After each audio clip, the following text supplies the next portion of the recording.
Motivation, the driving force shooting you into action. It triggers what you stand for and ultimately who you become. If we all have the same motivational direction, we can enhance it mutually with close to no effort. But what do you do if someone's motivation is focused another way? A labyrinth of dead ends grows from generalization. The same words for different people won't work. Be concrete and personal. No bulk emails to the whole company. Instead, try to break everyone into two groups and communicate to each differently. The first group is motivated towards. The towarder wants to be first in a line, outperform the sales quota, earn a lot of money. They want to get something. The second group is motivated away from. Awayers don't want to explain themselves to managers, don't want to finish last, don't want to feel weak. They want to avoid something. In practical life, you have exactly half chances the person in front of you is either pure towarder or awayer. Only 20% of the people you'll meet will fall into the mysterious group of shapeshifters who equally use the motivational approaches from towards and away, back and forth. So how do you find out which type of person you are talking to?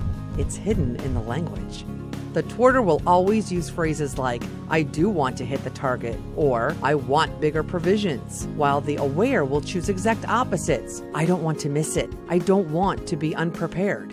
Get to know them and the hard part is done. After that, just stay within their language. Because twarders always want. What really triggers them is to hear what they'll get. So motivate them by saying, imagine yourself when you hit the target, and they are already set for the voyage. With awayers, it's a bit trickier. It may sound harsh, but they need to be reminded about all the threats they fear. So tell them, imagine what will happen if you miss. This will get them going.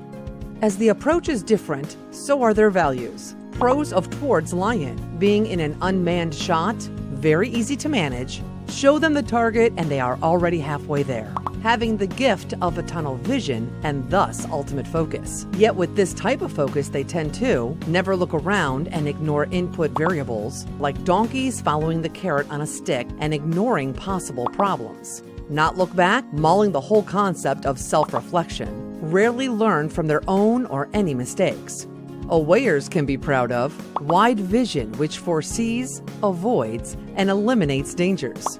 Problem solvers, able to satisfy customers' needs and wants to a great extent, and ruthless in reflection, which also predestines them to cons like escaping from challenges, never really reaching their full potential, and ending up satisfied with required bare minimum.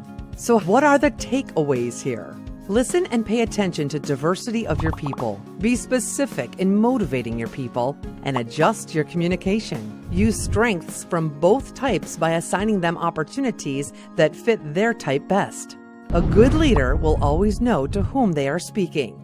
Do you use other approaches in your work? Do you think this approach would also work with customers? Let us know in the comments section below, or learn more about managing sales teams from SalesPOP magazine. Thank you for watching. This content was made possible by Lee Ashton. So, Lee, big thanks to you too.